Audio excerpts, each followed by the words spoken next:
मैं engineer R B Singh yes tutorial Chhapra से class 12th का फिजिक्स पढ़ाने जा रहा हूँ।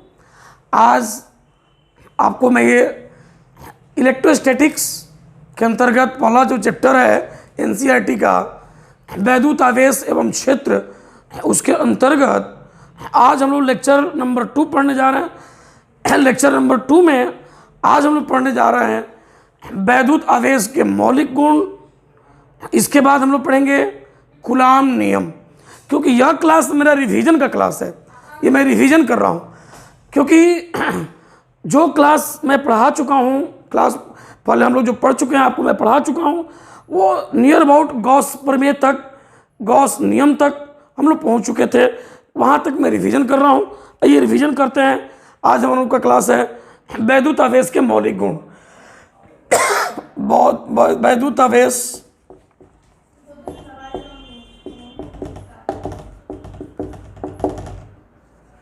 के मौलिक गुण।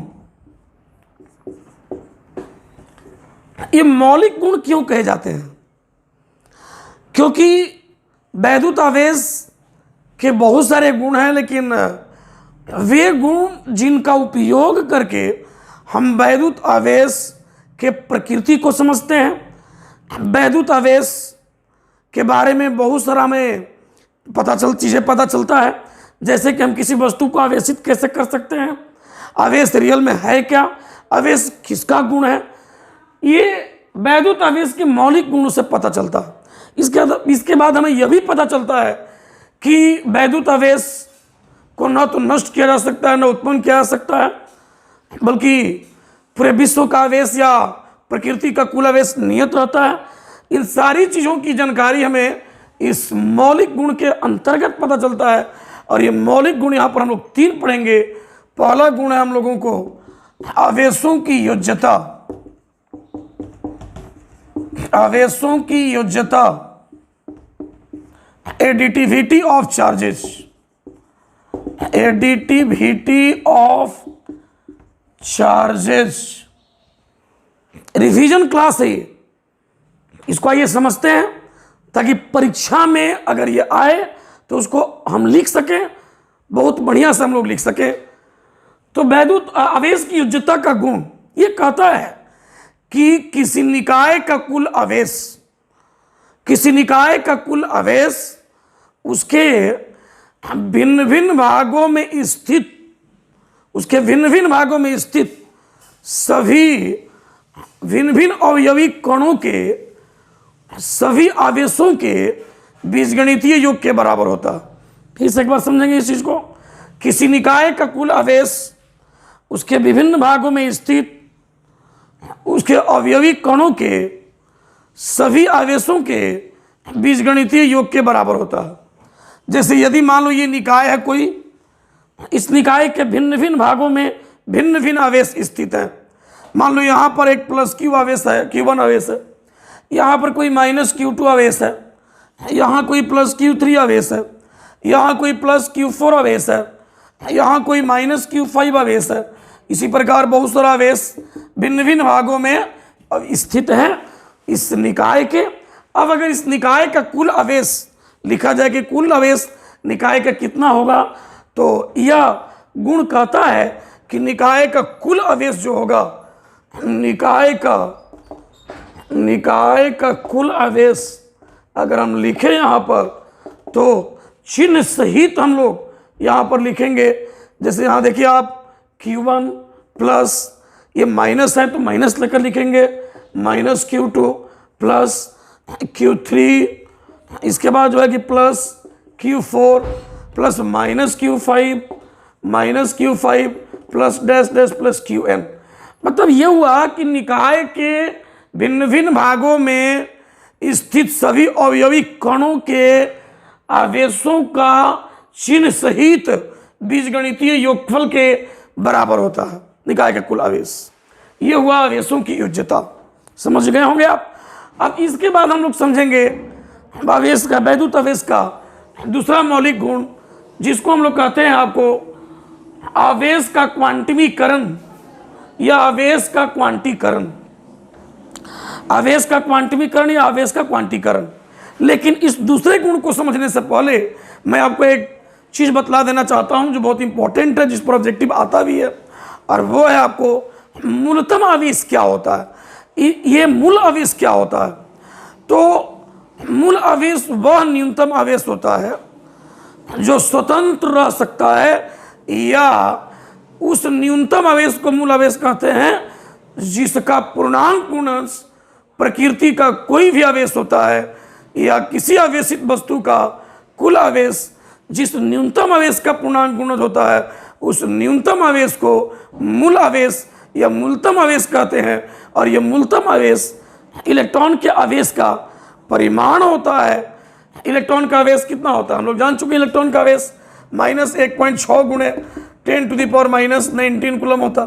इस आवेश के परिमाण को मूल आवेश या मूलतम आवेश कहते हैं, जिसको स्मॉल ई से सूचित करते हैं। यानी मूल आवेश या मूलतम आवेश की अगर हम बात करें तो ये हो जाएगा आपको जो है E = 1.6 गुणे 10⁻⁻19 कूलम।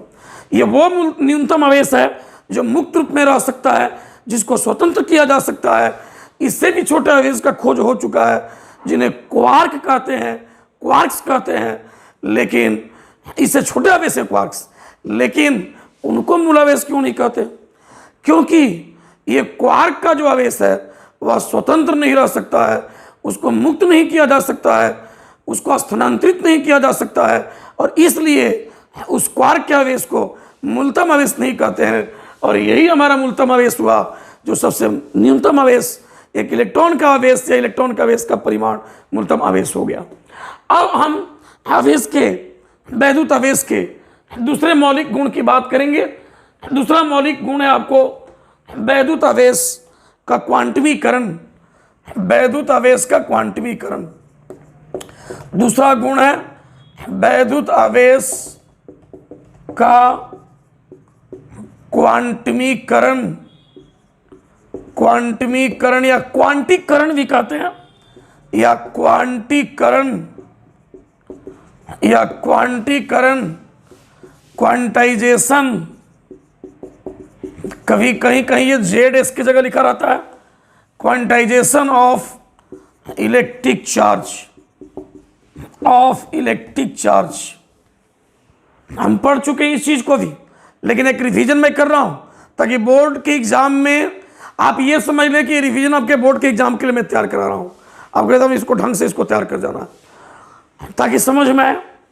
और मैं एक बात यहाँ और बता देना चाहता हूँ कि चैप्टर जहाँ तक पढ़ा दिए थे उसके वहाँ से तो पढ़ाएंगे 3-4 क्लास लेक्चर के बाद, रिवीजन के बाद। और साथ ही साथ मैं ये बता देना चाहता हूँ कि चैप्टर के अंत में जितनी इंपॉर्टेंट ऑब्जेक्टिव हैं उनका एक लेक्चर या 2 लेक्चर बन सकता है। इसके बाद अलग से इंग्लिश मीडियम का जो है क्लास 12th का पढ़ाई का अलग से लेक्चर वीडियो आएगा। इसके बाद जो है मैंने एक और प्लानिंग किया है, SC वर्मा जो कंसेप्ट ऑफ फिजिक्स है बुक, उसका ऑब्जेक्टिव, उसका सभी न्यूमेरिकल्स, शॉर्ट आंसर क्वेश्चंस, इसका भी अलग से लेक्चर वीडियो बनाने वाले हैं। तो ये बिहार बोर्ड के बोर्ड एग्जाम के लिए मैं पढ़ा रहा हूँ, बोर्ड एग्जामिनेशन पैटर्न से, और बिहार बोर्ड के छात्र जो पढ़ना चाहते हैं उनके लिए यह वीडियो लेक्चर बन रहा है, यह पढ़ाई हो रहा है। तो ये रिवीजन मैं कर रहा हूँ अभी। तो वैद्युत आवेश का क्वांटमीकरण या क्वांटीकरण, ये वैद्युत आवेश का दूसरा मौलिक गुण हुआ। और यह कहता है कि प्रकृति का कोई भी आवेश, नेचर का कोई भी आवेश मूलतम आवेश का पूर्णांक गुणज होता है, सदैव पूर्णांक गुणज होता है। या हम ऐसे कहें कि किसी आवेशित वस्तु का कुल आवेश मूलतम आवेश का सदैव हमेशा पूर्णांक गुणज होता। इसको हम गणितीय रूप से अगर लिखना चाहें तो हम लिखते हैं Q ± NE, जहाँ N जो होगा N 1 2 3 डैश पूर्णांक इंटीजर होगा, ये कभी भिन्न नहीं होगा। और E जो हो जाएगा 1.6 गुणे 10⁻⁻19 कूलम, इसी को हम लोग कहते हैं मूल आवेश या मूलतम आवेश कहते हैं। अब इस फॉर्मूला के बारे में थोड़ा गहराई से भी जान लेते हैं, क्योंकि इस फॉर्मूला से रिलेटेड ऑब्जेक्टिव बिहार बोर्ड में पूछे जाते हैं। ऑब्जेक्टिव क्वेश्चंस आते हैं, मैं उस पर भी डिस्कशन करूंगा, कुछ क्वेश्चन बनवाऊंगा, आप देखेंगे इस चीज़ को। तो पहले इस फार्मूला के बारे में डिस्कस करेंगे कि फार्मूला जो है वो कैसे बनता है। तो मान लीजिए कि हम किसी पदार्थ को ले लेते हैं और पदार्थ के एक परमाणु पर विचार करते हैं। तो चलिए सोडियम का एक टुकड़ा ले लिया और सोडियम के टुकड़े का एक परमाणु हम ले लिए, और सोडियम परमाणु के नाभिक में 11 प्रोटॉन होंगे।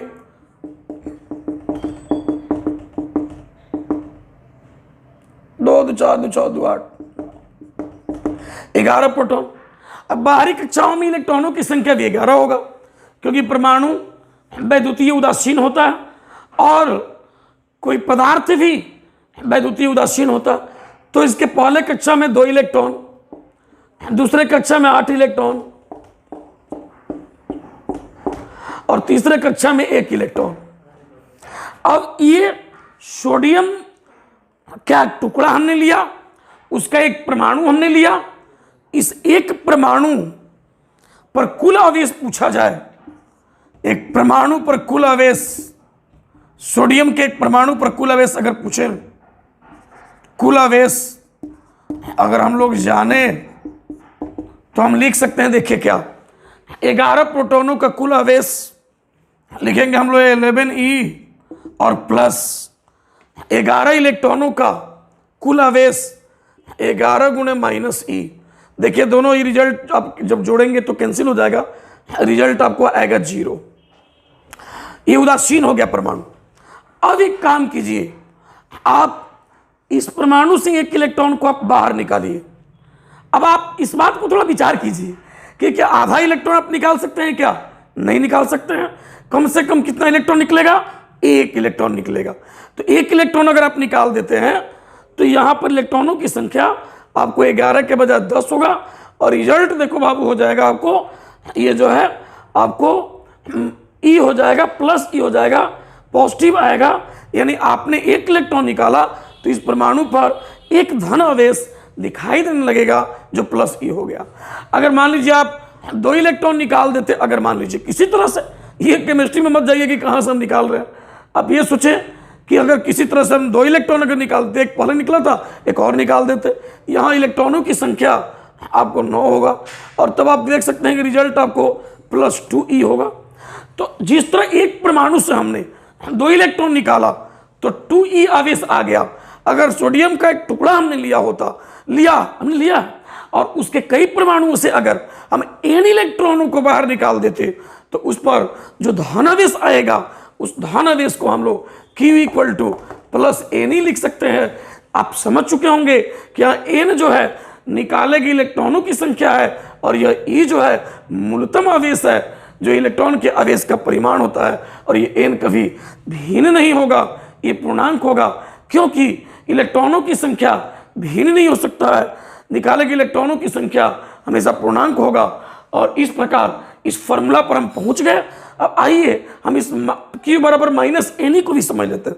इसी में 2 रिजल्ट है, Q +Ne, Q -Ne। तो Q +Ne को हमने जान लिया कि अगर n इलेक्ट्रॉनों किसी उदासीन वस्तु से n इलेक्ट्रॉनों को अगर निकाल देते हैं तो उस वस्तु पर आया हुआ कुल आवेश को हम लिख सकते, आए हुए कुल आवेश को हम लिख सकते हैं Q +Ne। अब हम इस बात को समझते हैं कि Q -Ne कैसे होगा। तो एक बात आप समझ लीजिएगा, मान लीजिए कि सोडियम का वही परमाणु हम ले रहे हैं फिर से, और 11 जो है आपको बाहर इलेक्ट्रॉन कक्षाओं में है, नाभिक में 11 प्रोटॉन है, कुल आवेश यहाँ पर आपको 11 पॉजिटिव और 11 निगेटिव, रिजल्ट यहाँ 0 है। अब इस बात को थोड़ा सोचिए कि अगर 1 इलेक्ट्रॉन बाहर से लाकर हम जोड़ देते, प्रोटॉन को हम स्थानांतरित नहीं कर सकते, क्योंकि प्रोटॉन नाभिक में होता और भारी कण है, इलेक्ट्रॉन को ही स्थानांतरित जब करेंगे तो करेंगे।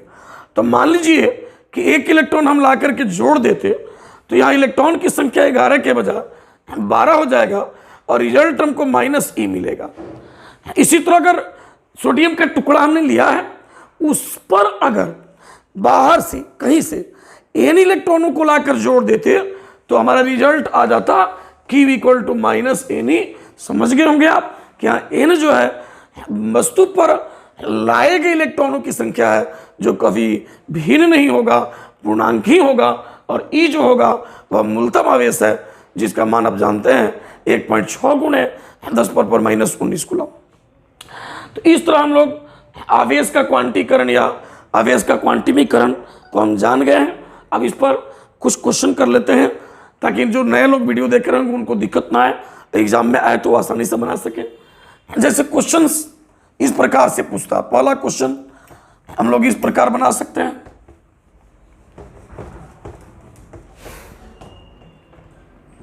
बिहार बोर्ड का पूछा हुआ क्वेश्चन, पूछे हुए क्वेश्चन के आधार पर, उस पैटर्न पर एक क्वेश्चन यहां लिख रहा हूं। निम्न में से कौन सा आवेश संभव है? विकल्प नंबर ए है 1.6 गुणे 3 गुणे 10⁻⁻19 कूलम। बी नंबर है आपको 8 × 10⁻⁻19 कूलम। सी आपको जो है 2 × 10⁻⁻19 कूलम। डी आपको 6 × 10⁻⁻19 कूलम।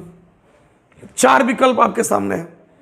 अब इसमें से कौन आवेश संभव है? अभी आपने पढ़ा आवेश का क्वांटिमीकरण कहता है कि कोई भी आवेश मूलतम आवेश का सदैव पूर्णांक गुणज होता है। तो मूलतम आवेश क्या होता है? ई बराबर 1.6 गुणे 10⁻⁻19 कूलम होता है। अब इसमें कौन सा आवेश संभव है, ये जांचने का तरीका है कि आप इससे प्रत्येक में भाग लगाइए और भागफल जो है वो अगर पूर्णांक आ जाएगा तो वो आवेश आपका संभव है।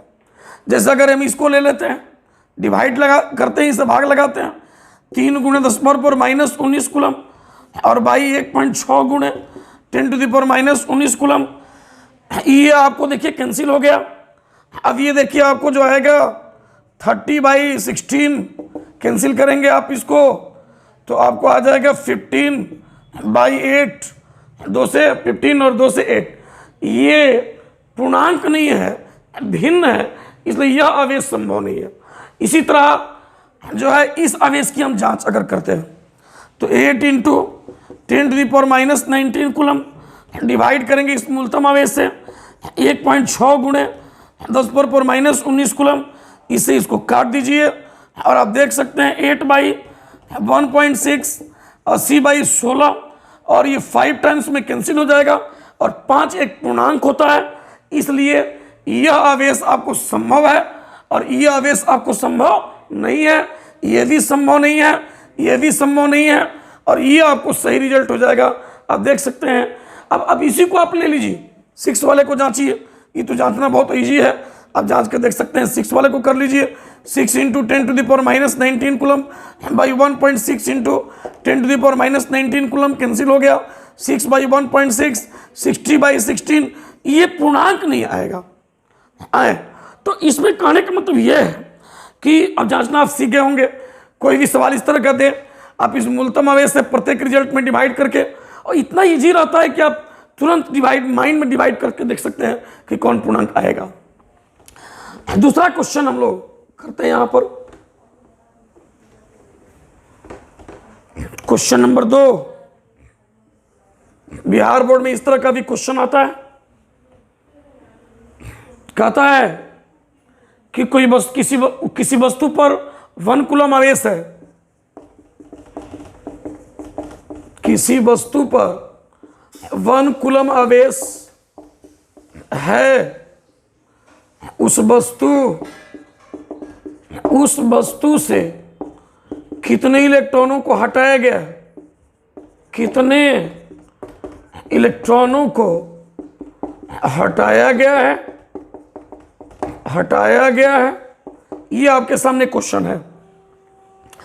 क्वेश्चन में जैसे मैंने अभी बोला कि कोई भी आवेश मूल आवेश का पूर्णांक गुणज होता, तो किसी वस्तु पर जो आवेश है वो 1 कूलम है, तो यही जो आवेश हुआ यह मूल आवेश का पूर्णांक गुणज होगा, आपको बस यही दिमाग पर रखना है अगर वस्तु का आवेश दे दे तो हमारे सामने वस्तु का आवेश पता है हम लोगों को कि वस्तु पर आवेश कितना है। अब आप इसको ऐसे कर सकते हैं, इसका हल करना है तो हम लोग इसको हल को करने जा रहे हैं। आप देख सकते हैं फॉर्मूला लगा देंगे, वस्तु पर 1 कूलम आवेश, कितने इलेक्ट्रॉन हटाया गया है। वस्तु से अगर n इलेक्ट्रॉन हटाएंगे तो हमें फॉर्मूला मालूम है Q बराबर Ne।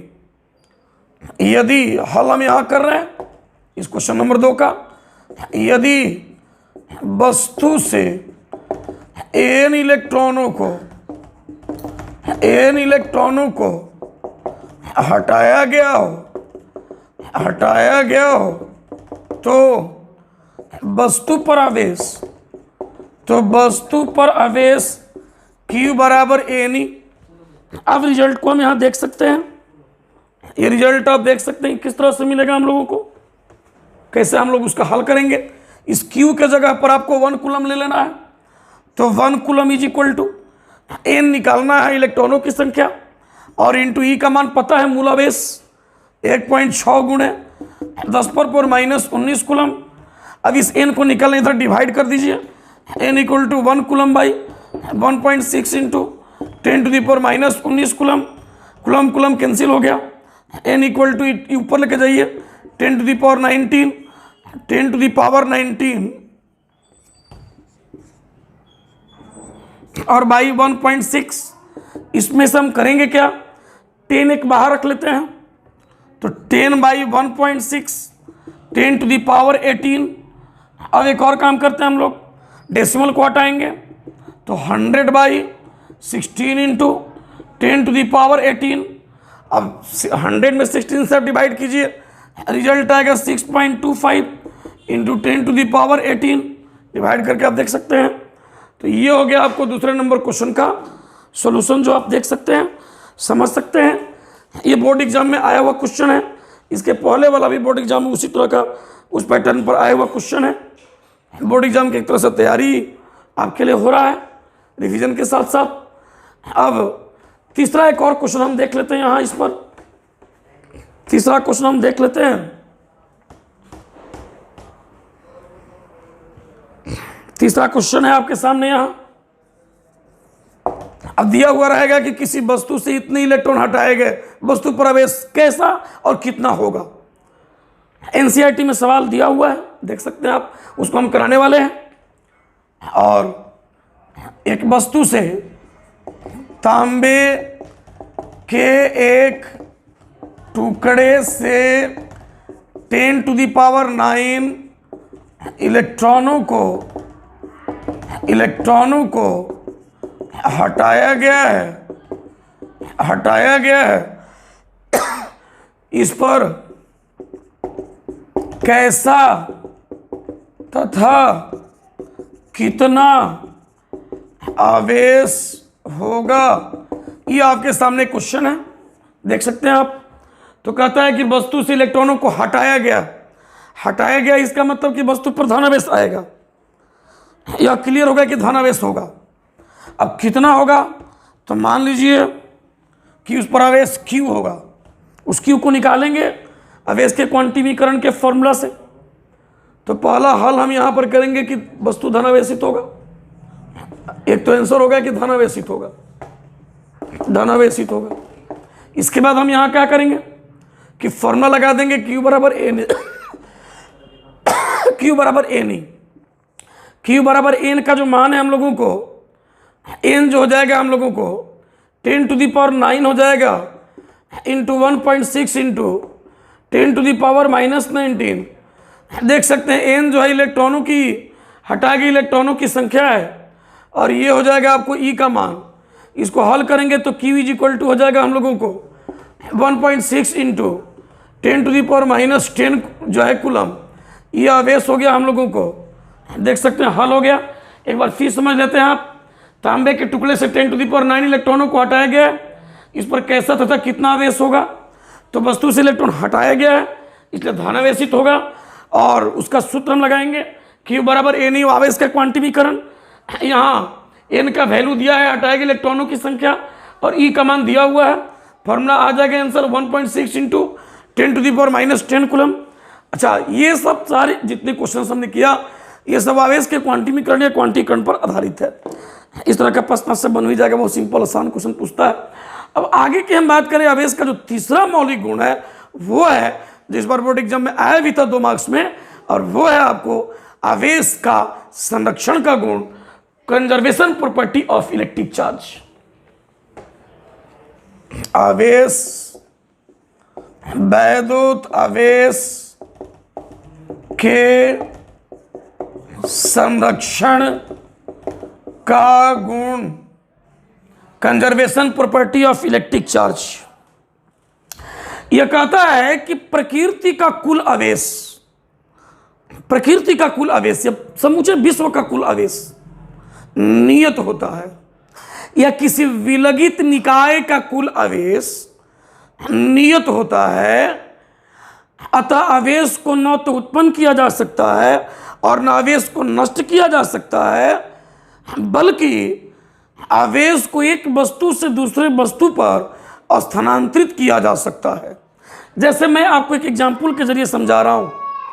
मान लीजिए आपको एक वस्तु ए है और दूसरा वस्तु है आपको बी, और ये दोनों वस्तु प्रारंभ में उदासीन है, अनावेशित है। इन दोनों के निकाय पर कुल आवेश शून्य है। निकाय का कुल आवेश शून्य है। निकाय का कुल आवेश आपको है, आपको 0। दोनों वस्तुओं को आपस में रगड़ा नहीं गया है। जब दोनों वस्तुओं को आपस में रगड़ा नहीं गया है, रगड़ा नहीं गया है, तब का ये फिगर है और निकाय का कुल आवेश 0 है। अब एक काम करते हैं, रिवीजन में मैं इस बात का चर्चा कभी कर दूंगा फिर कभी, कि ये वस्तुओं को 3 प्रकार से आवेशित करते हैं। वस्तुओं को आपस में रगड़ कर आवेशित करते हैं, जिसको घर्षण वैद्युतिकी कहते हैं। दूसरा होता है प्रेरणन द्वारा आवेशन, जब किसी आवेशित वस्तु के समीप किसी अनावेशित चालक वस्तु को लाकर और उस पर विपरीत प्रकृति का आवेश को उत्पन्न करते हैं, तो उसको प्रेरणन द्वारा आवेशन। और तीसरा होता है चालन द्वारा आवेशन, जब किसी आवेशित चालक वस्तु और दूसरे अनावेशित चालक वस्तु दोनों को एक चालक तार से जोड़ देते हैं, तो आवेशित चालक वस्तु से आवेश का स्थानांतरण अनावेशित चालक वस्तु पर होने लगता है, और इसको कहते हैं चालन द्वारा आवेशन। तो बात मैं ये कहने जा रहा हूँ कि दोनों 2 वस्तुएं हैं, और आप मान लीजिए कि विद्युत रोधी है, कुचालक है। अब विद्युत रोधी क्या होता है? तो विद्युत रोधी या अचालक वे वस्तुएं हैं जिनमें मुक्त इलेक्ट्रॉन नहीं होता है, और जिनमें मुक्त आवेश नहीं होते हैं, जिनमें आवेश का प्रवाह एक स्थान से दूसरा स्थान तक नहीं होता है, उनको विद्युत रोधी या अचालक कहते हैं। तो ये विद्युत रोधी या अचालक वस्तुएं हैं, और प्रारंभ में ये अनावेशित हैं। निकाय का कुल आवेश यहाँ शून्य है। जब दोनों वस्तुओं को आपस में रगड़ देते हैं, जब दोनों वस्तुओं को, या लिखेंगे कि अब दोनों वस्तुओं को आपस में रगड़ देते हैं, आपस में रगड़ देते हैं। अब दोनों को रगड़ेंगे तो हम जानते हैं कि एक पर जितना धनावेश होगा उतना ही दूसरे पर ऋणावेश होगा। यानी एक वस्तु पर यदि आपको धनावेश हुआ तो दूसरे वस्तु पर आपको उतना ही आपको ऋणावेश होगा। इस पर अगर पूरे आवेश को Q ले लें, इस पूरे आवेश को -Q ले लें, जितना धनावेश उत्पन्न होता है उतना ही ऋणावेश उत्पन्न होता है। और निकाय के कुल आवेश को अगर अब लिखें कि अब निकाय का कुल आवेश कितना होगा, अब निकाय का कुल आवेश कितना होगा, अब निकाय का कुल आवेश, निकाय का कुल आवेश जो होगा हम लोगों को, ये बराबर Q प्लस -Q, रिजल्ट 0 आएगा। आप देख सकते हैं कि जब हमने नहीं रगड़ा था तब निकाय का कुल आवेश 0 था, और जब हमने आपस में रगड़ दिया तो भी इस निकाय का कुल आवेश 0 हुआ। इसमें हमने किसी नए आवेश को उत्पन्न नहीं किया, बल्कि आवेश का स्थानांतरण केवल हुआ है। आप देख सकते हैं इससे इस पर इलेक्ट्रॉनों का स्थानांतरण हुआ है, और यानी इलेक्ट्रॉन स्थानांतरित हुए हैं जिस आवेश का स्थानांतरण हुआ है। हमने ना कोई नया आवेश उत्पन्न इसमें किया है, ना हमने किसी आवेश को नष्ट किया है। ये स्थानांतरित हुए हैं आवेश केवल, यानी कहता है आवेश का संरक्षण का गुण कि हम आवेश को स्थानांतरित कर सकते हैं एक वस्तु से दूसरे वस्तु पर, लेकिन किसी विलगित निकाय के कुल आवेश का कुल आवेश नियत होता। अब विलगित निकाय सेकंड में समझ लेते हैं कि जैसे ये दो वस्तु हमने ले लिया, अगर अगल बगल तीसरा वस्तु है कहीं तो उस तीसरे वस्तु को इनके साथ हम नहीं लेंगे। विलगित ये दो वस्तुओं का विलगित निकाय ले रहे हैं तो हम इन दो ही वस्तुओं पर विचार करेंगे, किसी आसपास के तीसरे वस्तु को नहीं लेना है। तो ये दो वस्तुओं का विलगित निकाय लिया, हमने देखा आवेश स्थानांतरित हो रहे हैं, लेकिन क्या हमने कोई नया आवेश यहाँ उत्पन्न किया? नहीं, बल्कि आवेश का स्थानांतरण हुआ है एक वस्तु से दूसरे वस्तु पर। या इलेक्ट्रॉन का स्थानांतरण, या ए से बी पर हुआ इलेक्ट्रॉनों का स्थानांतरण, तो ये ऋणावेशित हो गया और उतना ही ये धनावेशित हो गया, और पूरे निकाय का जो कुल आवेश है वो आपको ज्यों का त्यों रह गया, आप देख सकते हैं। और ये आपको वैद्युत आवेश का संरक्षण का गुण। अब अगले लेक्चर में कूलाम का नियम और वैद्युत क्षेत्र एक साथ लाने जा रहे हैं।